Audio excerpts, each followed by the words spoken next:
چند باتیں امام بخاری کے بارے میں بھی کرنا چاہوں گی کہ آخر صحیح بخاری سے ہی انتخاب کیوں. اگرچہ حدیث کی بہت سی کتابیں اور بہت سی اوتھینٹک احادیث ہیں اور ان سب کتابوں سے احادیث لی جا سکتی تھی، لیکن اس وقت صرف ایک کتاب پر فوکس کیا گیا ہے، اور اس کے بعد ہو سکتا ہے کہ اور کتابوں میں سے بھی ایسی اوتھینٹک احادیث نکال کر پیش کی جائیں، لیکن اس وقت صرف ایک کتاب کو مد نظر رکھا گیا ہے. اور اس کی ایک وجہ یہ بھی ہے کہ جب آپ یہ حدیثیں یاد کر لیں یا پڑھ لیں تو آپ آرام سے یہ کہہ سکیں کہ یہ بخاری نے اس کو روایت کیا، یہ حدیث بخاری میں موجود ہے، کیونکہ اس سے ایک اوتھینٹسٹی کا اور ہی معیار مقرر ہوتا ہے. کیونکہ ابھی آپ دیکھیں گے کہ امام بخاری کی جو تھوڑی سی لائف ہسٹری اور تھوڑا ان کا طریقہ کار اس کتاب کو لکھنے کا کیا رہا ہے، تو اس سے انشاءاللہ اور یقینی علم میں اضافہ ہوگا. تو صحیح بخاری کے جو مؤلف ہیں جن کو امام بخاری کہا جاتا ہے، ان کا نام محمد تھا، محمد بن اسماعیل بن ابراہیم بن المغیرہ بن بردزب الجوفی. کنیت ابو عبداللہ تھی، لقب امام المحدثین اور امیر المؤمنین فی الحدیث، امام المحدثین کے نام سے جانے گئے. امام بخاری 13 شوال 194 ہجری کو جمعہ کی نماز کے بعد بخارا شہر میں پیدا ہوئے، جس وقت ازبکستان کا حصہ ہے. امام بخاری کے پردادا مغیرہ جو ہیں وہ مجوسی تھے، آتش پرست. انہوں نے بخارا کے گورنر یمان جوفی کے ہاتھ پر اسلام قبول کیا. ان کے والد ایک محدث تھے جن کا نام اسماعیل تھا، وہ ایک محدث تھے، یعنی امام بخاری محدث والد کے بیٹے تھے. وہ امام مالک کے شاگرد تھے. امام بخاری کے والد امام مالک کے شاگرد تھے. انہوں نے اپنے والد کا تذکرہ اپنی تاریخ میں کیا ہے، اور ابن حبان نے بھی اپنی کتاب الثقات میں ان کے والد کا تذکرہ اس طرح کیا ہے کہ اسماعیل بن ابراہیم امام بخاری کے والد حماد بن زید اور امام مالک سے روایت کرتے ہیں، اور عراقیوں نے ان سے روایت لی ہے. تو وہ دوسرے لفظوں میں ایک عالم باپ کے بیٹے ہیں. پھر اسی طرح یہ ہے کہ امام بخاری کے والد کی ایک خاص بات یہ بیان کی جاتی ہے کہ وہ حلال کمائی کا اہتمام کرتے تھے اور بہت ہی محتاط تھے اس معاملے میں. ان کے شاگرد احمد بن حفص کہتے ہیں میں اسماعیل کی وفات کے وقت ان کے پاس تھا. اس وقت انہوں نے کہا میں اپنے مال میں 1 درہم بھی حرام کا نہیں پاتا، 1 درہم بھی حرام کا نہیں پاتا، اور نہ ہی 1 درہم مشتبہ پاتا ہوں کہ اس میں کوئی شک ہو مجھے. تو حرام اور مشکوک چیز سے ان کی کمائی بالکل پاک تھی. یاد رکھیے حلال کمائی انسان کے اخلاق پر اثر انداز ہوتی ہے، اور نہ صرف یہ کہ انسان کی اپنی اولاد پر بلکہ اولادوں کی اولاد پر، نسلوں تک اس کا اثر بھی جاتا ہے. والد کے علاوہ امام بخاری کی والدہ بھی بہت نیک خاتون تھی، بہت زیادہ دعائیں کرنے والی، اللہ کے حضور گڑ گڑانے والی. ابو علی الغسانی لکھتے ہیں محمد بن اسماعیل کی بصارت ان کے بچپن میں ہی چلی گئی تھی، بیمار ہوئے آنکھیں چلی گئیں. ان کی والدہ بہت عبادت گزار تھیں. انہوں نے اللہ الرحمن کے خلیل ابراہیم علیہ السلام کو خواب میں دیکھا. ماں نے، امام بخاری کی والدہ نے ابراہیم علیہ السلام کو خواب میں دیکھا. وہ ان سے فرما رہے تھے اللہ تبارک و تعالی نے تمہارے کثرت سے رونے اور دعا کرنے کی وجہ سے تمہارے بیٹے کی آنکھیں درست کر دی ہیں. یعنی ماں کی دعا کے نتیجے میں بیٹے کو اللہ نے درست کر دیا. وہ کہتی ہیں کہ صبح ہوئی تو میں نے دیکھا کہ واقعی ان کی آنکھیں درست ہو چکی تھی اور وہ دیدہ و بینا تھے، بلکہ اتنی نگاہ تیز ہو گئی کہ کہا جاتا ہے کہ امام بخاری نے اپنی کتاب تاریخ کبیر چاند کی روشنی میں لکھی. یعنی نہ صرف یہ کہ نگاہ لوٹ آئی بلکہ اس طرح لوٹی کہ عام لوگوں سے بھی زیادہ وہ تیز تھی. امام بخاری کی والدہ نے بیٹے کی اچھی تربیت کے لیے چھوٹی عمر میں ہی ان کو مدرسے میں داخل کروا دیا، یہاں تک کہ 10 سال کی عمر تک وہ اس مدرسے میں رہے. جب 16 سال کے ہوئے تو ان کے بھائی کے ساتھ انہیں حج پر لے گئی، یعنی امام بخاری کو اور ان کے بھائی کو لے کر حج پہ چلی گئی. حج کے بعد وہ خود اور ان کے بیٹے احمد واپس آ گئے، جبکہ امام بخاری کو 16 سال کی عمر میں طلب حدیث کے لیے مکہ چھوڑ آئی. 16 سال کا بچہ کتنا ہوتا ہے؟ ٹین ایج ہوتا ہے. اور اب تو 16 سال کے بچوں کے حالات آپ دیکھیں، نوجوانوں کے کیا ہو چکے ہیں، اور کیا ان پہ اتنا ٹرسٹ کیا جا سکتا ہے کہ ان کو بالکل یوں اکیلا چھوڑ دیا جائے. لیکن امام بخاری کی شرافت اور ان کی جو علم سے دوستی اور دلچسپی تھی، اس کی وجہ سے والدہ نے ان پر اعتماد کیا اور ان کو اتنی ینگ عمر میں، چھوٹی عمر میں، کیونکہ جتنا ارلی انسان علم میں سٹارٹ لیتا ہے اتنا ہی بہتر ہوتا ہے. تو بہرحال ابتدائی تعلیم تو ان کی والد کے پاس ہوئی، پھر ان کے والد کی وفات اس وقت ہو گئی جب وہ بہت چھوٹے تھے. تو زیادہ تر ان کی تعلیم و تربیت میں ان کی والدہ کا ہاتھ ہے. ابتدائی تعلیم و تربیت میں والدہ کا ہاتھ ہے. ان کی والدہ خود تو کوئی بہت بڑی اسکالر نہیں تھی، لیکن انہوں نے امام بخاری جیسے بیٹے کو تیار کیا. تو ماں کا یہ ایک بڑا اہم رول ہے کہ وہ بچوں کی تربیت اس ڈھنگ پر کریں کہ وہ ان کے لیے صدقہ جاریہ بنے.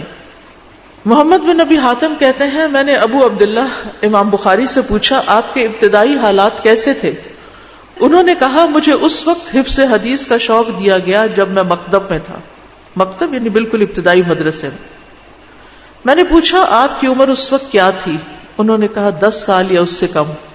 آج ہم دیکھیں کہ کیا ہمارے 10 سال کے بچے کو حدیث حاصل کرنے کا شوق ہے؟ انہوں نے تو شاید کبھی کوئی حدیث پڑھی بھی نہ ہو، کبھی کوئی سنی بھی نہ ہو، کیونکہ نہ ہمارے دلوں میں وہ اہمیت ہے اور نہ ہی ہم نے آگے اپنے بچوں میں وہ ٹرانسفر کی. تو بہرحال 10 سال کی عمر میں انہوں نے مکتب چھوڑ دیا، فارغ ہو گئے اس سے، اور پھر محدثین کے پاس جانا شروع کر دیا. پھر جب اپنے شہر اور علاقے کے سارے محدثین سے علم حاصل کر چکے تو پھر حج کے موقع پر انہوں نے باہر کے محدثین سے علم حاصل کرنا شروع کیا. ان کا حافظہ جو تھا وہ بہت قوی تھا. بہت چھوٹی عمر میں ہی انہوں نے بہت ساری احادیث یاد کر لی تھی. ابو عمر سلیم بن مجاہد کہتے ہیں کہ میں محمد بن سلام بیکندی، یہ ان کے استاد ہیں امام بخاری کے، ان کے پاس تھا تو انہوں نے کہا اگر تم اس سے پہلے آتے تو ایک ایسا لڑکا دیکھتے جس کو 70,000 حدیثیں یاد ہیں. یعنی چھوٹی سی عمر میں انہوں نے ہزاروں حدیثیں یاد کر لی. وہ کہتے ہیں میں اس کی تلاش میں نکلا یہاں تک کہ اس سے ملا اور کہا تم ہو وہ جو کہتے ہو کہ مجھے 70,000 حدیثیں یاد ہیں؟ تو امام بخاری نے کہا بلکہ اس سے بھی زائد، بلکہ جس حدیث کے بارے میں آپ مجھ سے سوال کریں گے، خواہ وہ صحابی سے مروی ہو یا تابعی سے، ان میں سے اکثر راویوں کی تاریخ پیدائش، تاریخ وفات، رہنے کی جگہ، جائے سکونت بھی بتا سکتا ہوں. یعنی نہ صرف یہ کہ حدیثیں یاد ہیں بلکہ حدیثیں روایت کرنے والوں کے حالات بھی یاد ہیں. اور میں صحابہ یا تابعین کی حدیث سے جو بھی حدیث روایت کرتا ہوں اس کی ایک اصل ہوتی ہے جس کو میں کتاب اللہ اور سنت رسول صلی اللہ علیہ وسلم سے یاد کرتا ہوں. تو ابتدائی زمانے میں ہی ان کے حافظے کے بہت سے واقعات موجود ہیں. اگر آپ ان کی بایوگرافی پڑھیں تو انشاءاللہ آپ کو بہت ساری اور بھی نئی نئی باتیں پتہ چلے گی. کیونکہ ہمارا کورس احادیث سے متعلق ہے اس لیے میں بہت تفصیلات میں نہیں جا سکتی، لیکن ان کے حافظے کا اور ان کے علم کا حال یہ ہے کہ مشائخ بھی ان سے متاثر تھے. یعنی جو استاد تھے وہ اپنے شاگرد سے بہت امپریس تھے، اور بعض مشائخ اپنی غلطیوں کی اصلاح ان سے کرواتے تھے. پھر بعض اوقات مشائخ میں اگر کسی چیز میں اختلاف ہوتا تو وہ امام بخاری سے اس کا حل پوچھتے تھے. امام بخاری نے بہت سے علمی سفر کیے. 16 سال کی عمر میں جب حج کے لیے روانہ ہوئے تو بعد میں انہوں نے مکہ سے مدینہ کی طرف رخ کیا، وہاں تعلیم حاصل کی، اور وہاں مدینہ میں ہی تاریخ کبیر کا مسودہ چاندنی راتوں میں لکھا. ابن کثیر کہتے ہیں کہ امام بخاری 8 بار بغداد گئے. یعنی علمی سفر کے دوران 8 دفعہ انہوں نے بغداد کا سفر کیا، اور ہر بار وہ امام احمد بن حنبل کے ساتھ اکٹھے ہوتے، یعنی ان کے پاس بیٹھتے. تو وہ انہیں بغداد میں اقامت اختیار کرنے پر آمادہ کرتے کہ آپ بھی بغداد میں رہ جائیں، کیونکہ بغداد اس وقت علم کا مرکز و منبع تھا. خطیب بغدادی کہتے ہیں کہ امام بخاری نے مختلف شہروں کے محدثین کی طرف سفر کیا. خراسان، عراق کے تمام شہروں میں کتابت کی، حجاز، شام، مصر اور بغداد میں کئی دفعہ گئے. بعض اوقات حصول علم کے لیے لوگوں سے بالکل الگ تھلگ ہو جاتے تھے. امام بخاری کہتے ہیں کہ حج کرنے کے بعد میں مدینہ میں 1 سال تک لوگوں سے بالکل الگ ہو گیا، نو سوشل لائف، اور اس دوران میں حدیث لکھنے میں مشغول رہا. پھر کہتے ہیں کہ حصول علم کے دوران وہ ہر سال حج کرتے تھے.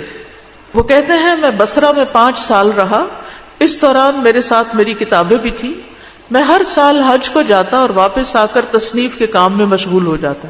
یعنی کام کیا تھا؟ لکھنا پڑھنا، حج کرنا، پھر واپس لکھنا پڑھنا، اور کوئی چیزیں نہیں.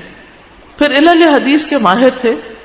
امام بخاری امام مسلم کے ساتھ بھی بہت ان کا تعلق تھا، لیکن امام مسلم امام بخاری کے سامنے اس طرح سوال کرتے تھے جیسے کوئی بچہ سوال پوچھتا ہے، یعنی وہ بھی ان کے علم کے اور ان کے رتبے کے بہت قائل تھے.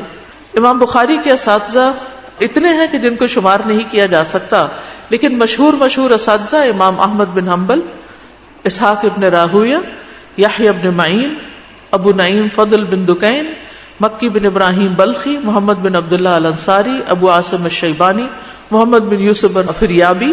اگر آپ بخاری پڑھیں تو اس کی سند میں جب شیوخ سے روایت کرتے ہیں تو یہ سارے نام آپ کو مل جائیں گے. امام بخاری کہتے ہیں میں نے 1080 شیوخ سے احادیث لکھی. کتنے؟ 1080. اور کچھ ائمہ ایسے ہیں جنہوں نے امام بخاری سے پھر احادیث آگے روایت کی. امام ابو الحسن مسلم بن حجاج، ابو عیسیٰ ترمذی، ابو عبد الرحمن النسائی، ابو حاتم، ابو زرعہ، ابو بکر بن خزیمہ. امام فربری کہتے ہیں کہ امام بخاری سے 70,000 لوگوں نے حدیث کا سماع کیا. یعنی امام بخاری نے اپنی کتاب تیار کرنے کے بعد لوگوں کو جب پڑھانی شروع کی تو 70,000 لوگوں نے براہ راست آپ سے یہ کتاب پڑھی.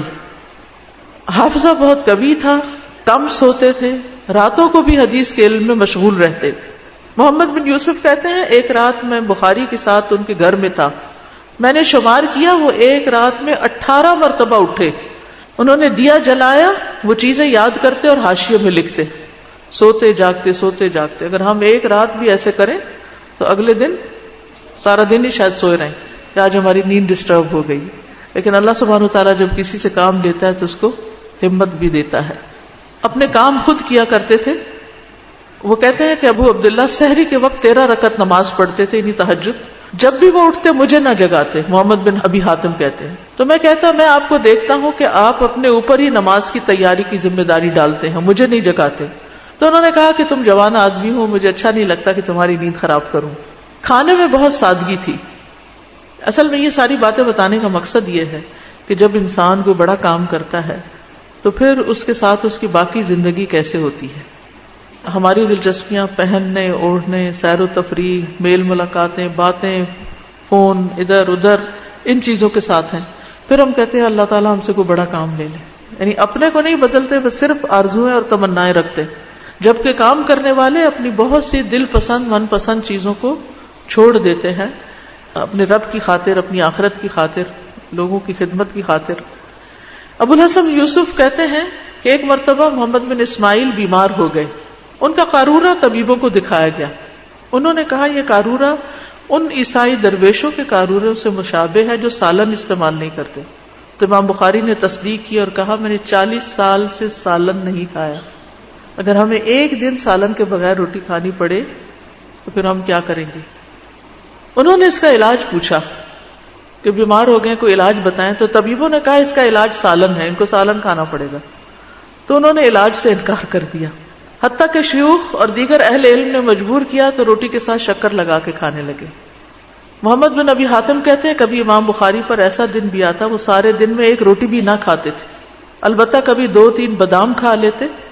مسالے دار ہنڈیا اور بھنی ہوئی اشیاء سے پرہیز کرتے تھے، کیونکہ جب انسان کو کھا لیتا ہے پھر سستی طاری ہو جاتی ہے، پھر سینے میں جلن ہونے لگتی ہے، پھر اس کے اوپر کچھ اور کھانا پڑتا ہے، پھر انسان کام پر فوکس نہیں کر سکتا. اسی طرح مساجد کا احترام کرنے والے تھے. ایک دفعہ کسی نے دیکھا ان کی داڑھی میں ایک تنکا سا ہے تو انہوں نے نکال کے نیچے پھینک دیا. امام بخاری نے اپنی نظر اس پر رکھی اور اس کو اٹھا کے اپنی آستین میں رکھ لیا اور مسجد سے باہر جا کر پھینک دیا کہ اگر میری داڑھی میں تنکا نہیں ہو سکتا تو مسجد میں کیسے پھینک سکتے ہیں اس کو. تو یہ ایک تقویٰ کی علامت ہے. اسی طرح جرح کرنے میں بہت محتاط تھے. جب کسی کے اوپر حکم لگانا ہوتا، فیصلہ کرنا ہوتا کہ کوئی راوی کیسا ہے تو کہتے ترکوہ، یعنی محدثین نے اس سے روایت نہیں لی. انکرہ الناس، لوگوں نے اس پر انکار کیا ہے. المتروک، چھوڑ دیا گیا. فیہ نظر، اس کے بارے میں یعنی کہ ایک اور اوپینین ہے. سکتوا عنہ، لوگ اس کے بارے میں خاموش ہیں. لیکن وہ بہت ایکسٹریم الفاظ استعمال نہیں کرتے تھے کہ وداع یعنی جھوٹی حدیثیں گڑنے والا، یا کذاب بہت جھوٹا. یعنی جب کسی کے بارے میں کوئی اس کا فیصلہ کرنا ہوتا ہے کہ اس راوی کا درجہ کیا ہے تو بہت احتیاط کے ساتھ. آج آپ دیکھیں کہ ہم کسی کے بارے میں بھی بات کرتے ہوئے کسی کی چھوٹی سی غلطی پر اس کو بہت بڑے بڑے لقب دینے لگتے ہیں اور بڑی بڑی باتیں کرنے لگتے ہیں. دونوں طرح سے، تعریف میں بھی زمین آسمان کے خلافے ملاتے ہیں، اور اسی طرح اگر کسی پہ تنقید کرنی ہو تو اس میں بھی ہم حد سے بڑھ جاتے ہیں، فلاں کافر ہے، فلاں خارجی ہے، فلاں ایسا ہے، فلاں ایسا ہے. ان معاملوں میں زبان کو بڑی احتیاط سے استعمال کرنے کی ضرورت ہے. امام بخاری آپ دیکھیں فیہ نظر، اس بندے کا معاملہ مشکوک ہے. زیادہ زیادہ آپ کیا کہہ سکتے ہیں؟ اس کا معاملہ مشکوک ہے. یہ باتیں سنت سے مطابقت نہیں رکھتی. اگر کسی کے متعلق آپ دیکھتے ہیں کہ وہ سیدھی رستے سے ہٹا ہوا ہے تو احتیاط کے ساتھ اس کے بارے میں کوئی بات کریں. امام بخاری کہتے ہیں جب سے مجھے پتا چلا کہ غیبت حرام ہے میں نے کبھی کسی کی غیبت نہیں کی. وہ کہا کرتے تھے مجھے امید ہے کہ میں اللہ سے اس حال میں ملوں گا کہ وہ کسی کی غیبت کرنے پر میرا مواخذہ نہیں کرے گا. یعنی اتنے کانفیڈنس کے ساتھ کہتے تھے. تو اس سے یہ پتا چلتا ہے کہ وہ کانشیسلی شعوری طور پر غیبت سے بچتے تھے. آج ہم میں سے کون یہ دعویٰ کر سکتا ہے کہ میرے اعمال نامے میں کوئی غیبت نہیں کسی کی؟ تو جس طرح لقمہ حرام انسان کی شخصیت کے اندر بگاڑ پیدا کر دیتا ہے، مزاج میں بگاڑ پیدا کرتا ہے، اسی طرح زبان کا غیر محتاط استعمال جو ہے وہ بھی انسان کے اندر سے تقویٰ دور کر دیتا ہے، اور پھر کاموں میں برکت نہیں ہوتی، زبان میں تاثیر نہیں رہتی. تو اس لیے بہت ضروری ہے کہ ہم جو دین کا کام کرنے والے ہیں، دین کے طالب علم ہیں، پڑھنے پڑھانے والے ہیں، ہم اپنی زبان اور اپنے لقمے اور ان چیزوں کے بارے میں بہت محتاط رہیں. امام بخاری بہت باریکی کے ساتھ اپنا محاسبہ کرنے والے تھے. محمد بن ابو حاتم کہتے ہیں ایک دفعہ ہم فربر میں تھے، تیر اندازی کے لیے سوال ہوئے. ہم ایک راستے کی طرف نکل گئے جو نہر کے دہانے کی طرف جاتا تھا، تو ہم تیر چلانے لگے. امام بخاری کا تیر پل کی اس میخ یا ستون کو جا لگا جو نہر کے اوپر تھا. وہ ستون پھٹ گیا.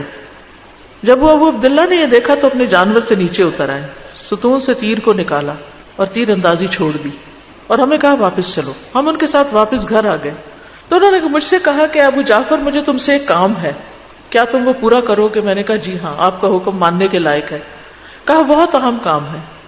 اور وہ چڑھائی چڑھنے والوں کی طرح لمبے لمبے سانس لے رہے تھے، یعنی ان کا سانس پھولا ہوا تھا.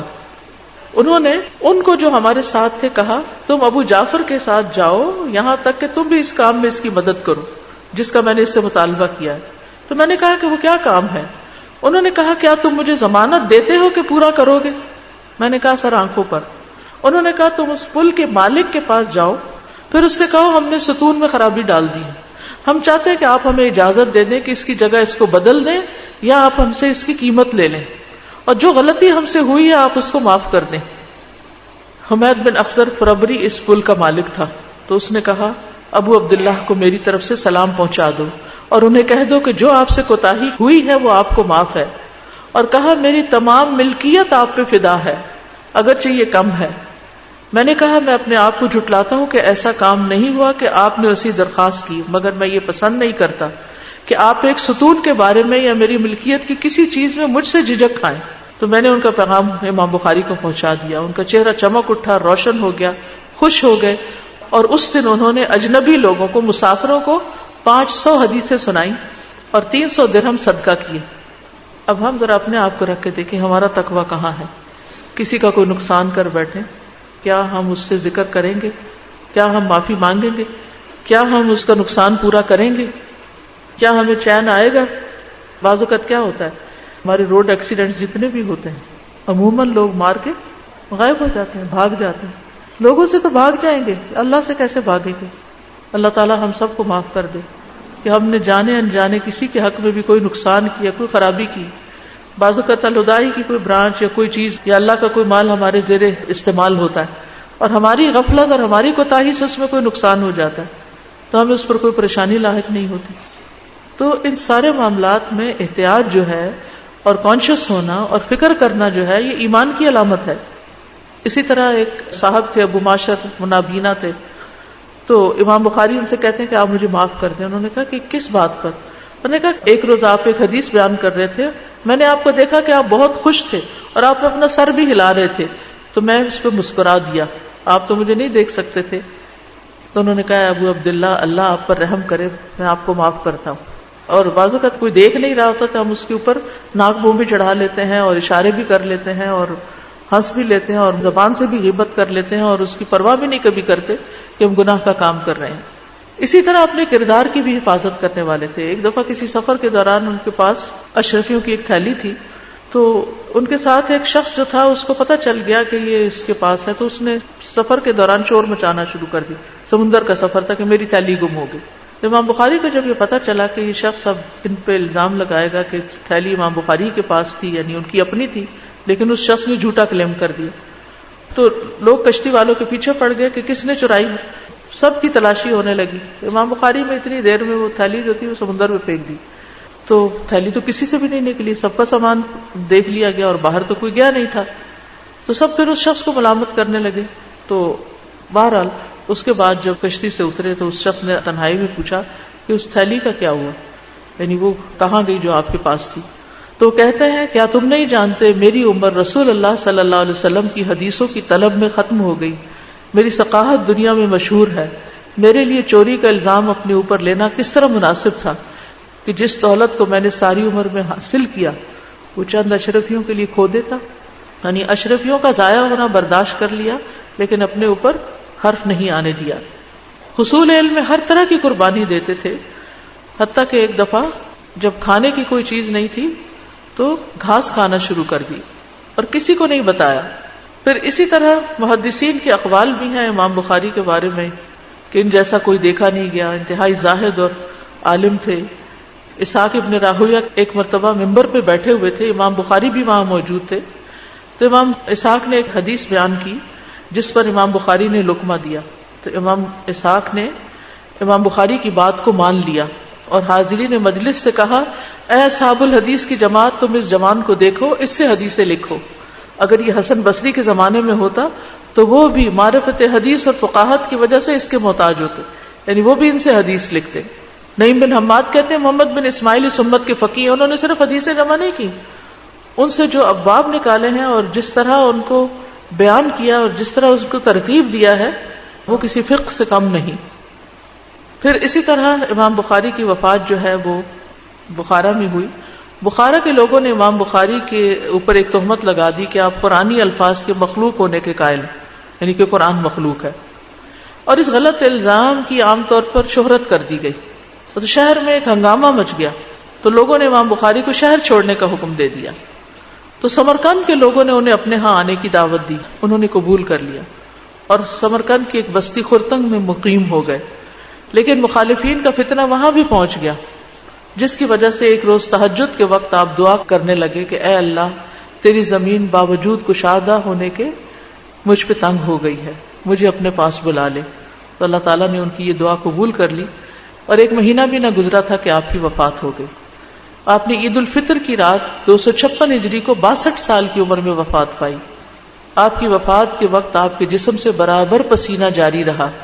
دفن کے بعد قبر سے ایک نہایت تیز خوشبو پھیلی.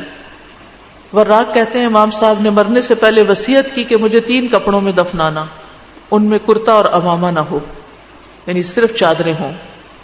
امام بخاری کے بارے میں لوگوں نے خواب بھی دیکھے. عبد الواحد بن آدم کہتے ہیں کہ میں نے خواب میں آپ صلی اللہ علیہ وسلم کو دیکھا.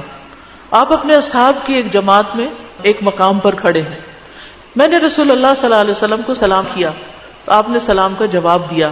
پھر میں نے آپ سے پوچھا کہ آپ یہاں پر کیوں کھڑے ہیں؟ تو آپ نے جواب دیا میں محمد بن اسماعیل کا منتظر ہوں، یعنی امام بخاری کا منتظر ہوں. عبد الواحد کہتے ہیں کہ چند ہی دن گزرے تھے کہ امام بخاری کی وفات کی خبر ملی. میں نے دیکھا کہ ان کی وفات کا وقت ہی تھا جس وقت میں نے رسول اللہ صلی اللہ علیہ وسلم کو خواب میں دیکھا. وراق کہتے ہیں کہ میں نے امام بخاری کو خواب میں دیکھا کہ وہ رسول اللہ صلی اللہ علیہ وسلم کے پیچھے پیچھے چل رہے ہیں. جب رسول اللہ صلی اللہ علیہ وسلم اپنا قدم اٹھاتے تو امام بخاری آپ کے قدم پر اپنا قدم رکھتے.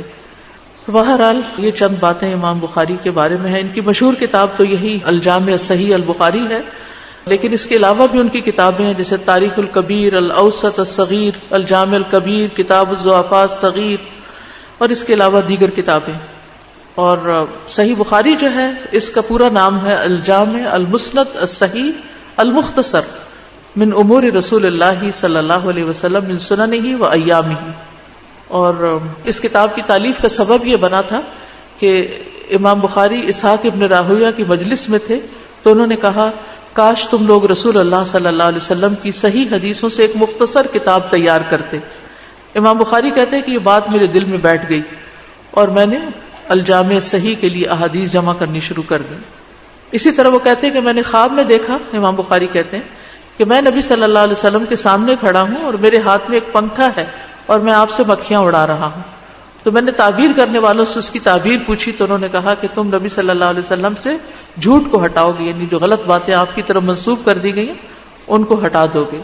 تو اس خواب نے بھی مجھے الجامع صحیح لکھنے پر ابھارا. یہ کتاب 16 سال میں لکھی گئی. صحیح بخاری 16 سال میں لکھی گئی. اس میں انہوں نے صرف صحیح احادیث کا چناؤ کیا.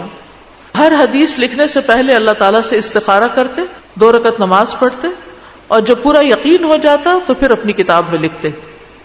بابرکت جگہ کا انتخاب کیا، روضہ مبارک کے پاس بیٹھ کر اس کتاب کو لکھا، اور ہر ترجمہ باندھنے سے پہلے 2 رکعت پڑھی. امام بخاری کے بارے میں بات مشہور ہے کہ ان کی فقہ ان کے تراجم میں ہے، یعنی ابواب جو باندھتے ہیں اس سے بہت زبردست باتیں دین کی حکمتیں سمجھ میں آتی ہیں. ابن الصلاح اور امام نووی کے نزدیک صحیح بخاری کی احادیث کی تعداد مکررات کو ملا کر، یعنی جو ریپیٹیشن ہوئی ہے ان کو ملا کر 7275 ہے، اور مکررات کے بغیر 4000 احادیث ہیں. امام نووی کہتے ہیں کہ علماء کا اس پر اجماع ہے کہ قرآن عزیز کے بعد سب سے صحیح ترین کتابیں بخاری اور مسلم ہیں، اور امت نے انہیں تلقی بالقبول کیا ہے، یعنی بہت زیادہ ان کو ویلکم کیا ہے. امام ذہبی کہتے ہیں کہ اللہ امام بخاری کو اسلام کی طرف سے بہترین بدلہ دے، کیا ہی اچھا ہے جو انہوں نے اپنی آخرت کے لیے ذخیرہ کر لیا ہے. اسی طرح امام ذہبی کہتے ہیں اسلام کی کتابوں میں سے سب سے بہترین کتاب کتاب اللہ ہے، اور اس کے بعد سب سے افضل ترین کتاب صحیح بخاری ہے. اس کی بہت شروحات بھی ہیں، لیکن اہم ترین شرح جو ہے ابن حجر الاسقلانی کی ہے، پھر اسی طرح عمدۃ القاری ہے بدر الدین العینی کی، پھر ابن بطال کی شرح ہے، پھر خطابی کی شرح ہے، پھر کرمانی کی ہے، زرکشی کی ہے، قسطلانی کی ہے. یہ نام آپ کتابوں میں عموماً پڑھتے رہتے ہوں گے. تو یہ مشہور شروحات ہیں جن سے آپ احادیث کے اندر مزید ڈیٹیلز بھی پڑھ سکتے ہیں. تو یہ مختصر سا ایک تعارف ہے حدیث کے بارے میں کہ حدیث کیوں پڑھیں، اور پھر اس کے ساتھ ساتھ امام بخاری کون تھے اور ان کی اصل کتاب کیا ہے. الحمدللہ ہم اس کا ریگولر مطالعہ کر رہے ہیں، لیکن یہ ہے کہ آپ کے سامنے چند مختصر سی احادیث شیئر کی جائیں گی. اگر اس کے بعد آپ کو شوق ہو تو آپ پوری کتاب بھی باقاعدہ پڑھ سکتے ہیں. السلام علیکم. وعلیکم السلام. مجھے جو سب سے زیادہ انسپائرنگ بات لگی تھی جو آپ نے اسٹارٹ میں بتایا نا کہ ان کے فادر کی ان کے بچپن میں ڈیتھ ہو گئی تھی، اور ان کی مدر جو تھی انہوں نے ان کو ریز کیا تھا اور انہوں نے ان کی تربیت کی تھی. اکثر آج کل جو مدرز ہیں، جو میری کولیگز بھی ہیں یا جو میرے جاننے والے ہیں، ان میں سب سے زیادہ کمپلینٹ یہ ہوتی ہے کہ ہمارے بچوں کی تربیت میں ہمارے ہسبینڈز جو ہیں وہ رول پلے نہیں کرتے.